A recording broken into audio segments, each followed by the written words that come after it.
आपण भाजके चुरमुरे घेतलेले आहे 1 किलो. आपण आता चिवडा बनवायचा आहे. तर आपण आता ह्या चाळणीने चाळून घेऊया. थोडाफार कचरा असतो त्याच्यामध्ये, ते निघून जातो. भाजके मुरमुरे सगळे आपण आता चाळून घेतलेले आहे. त्याला आपण आता भाजून घेऊया. जास्त भाजायचे नाही आपल्याला, कारण आधीचे भाजलेले असतात. पण थोडे थोडे गरम करून घेतले की चांगले कुसकुशीत चिवडा बनतो. 1 किलो चिवड्यासाठी लागणारे साहित्य. इथं मक्याचे आपण पापड्या घेतलेल्या आहे आणि चवीनुसार मीठ, 2 चम्मच हळद, इथं 1 वाटीला थोडं कमी खोबरं याचे काप करून घेतलेले आहे आणि 9-10 मिरच्या बारीक चिरून घेतलेल्या आहे आणि 1 वाटी शेंगदाणे, हे 1 वाटी डाळवं, हे लसणाच्या गाठी आहे, एक गाठी घेतलेली लसणाची आणि 1 कढीपत्ता, 4-5 दांड्या त्याचे पत्ते काढून घेतलेले आहे, धुवून घेतलेले, स्वच्छ कोरडे करून घेतलेले आहे आणि 1 चिवड्याचं पाकीट, चिवडा मसाला पाकीट. चला आपण तयारीला लागूया. आता भाजून घेऊया. चला आपण कढई तापत ठेवलेली आहे. आपण आता चुरमुरे भाजून घेऊया. जास्त भाजून घ्यायचे नाही, ते पहिलेच भाजलेले असतात.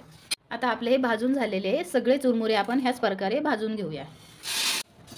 तुम्हाला जरी भाजायचं नसेल तर तुम्ही उन्हात पण ठेवू शकता, भाजायची गरज नाही. लसणाच्या पाकळ्या आपण अशा बेलण्यानं थोड्याशा हलक्याशा दाबून घेऊया. पहिला आपण शेंगदाणे तळून घेऊया. असं झेऱ्या टाकूया. शेंगदाणे छान तळून होत आहे. हे असे ना काढायला इझी जातात.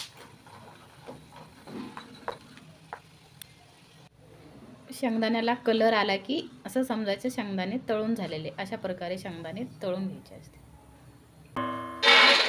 अशाच प्रकारे आपण डाळवं पण तळून घेऊया. चला तर आपलं डाळवं झालेलं आहे. आता 2 मिनिटच ठेवायचं आहे, जास्त नाही ठेवायचं. आपण आता खोबरं तळून घेऊया.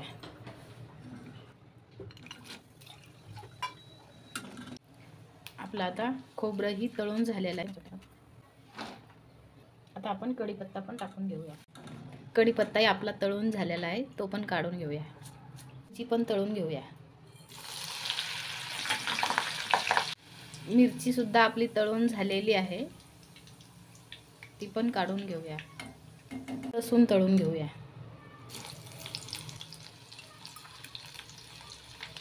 लसूण बी आपला छान मस्त तांबूस रंगावर तळून झालेला आहे.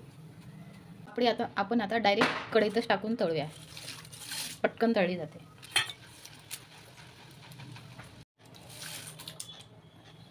सगळी पापडी आपण आता अशा प्रकारे तळून घेऊया. हे सगळं आपण आता याच्यात टाकून देऊया.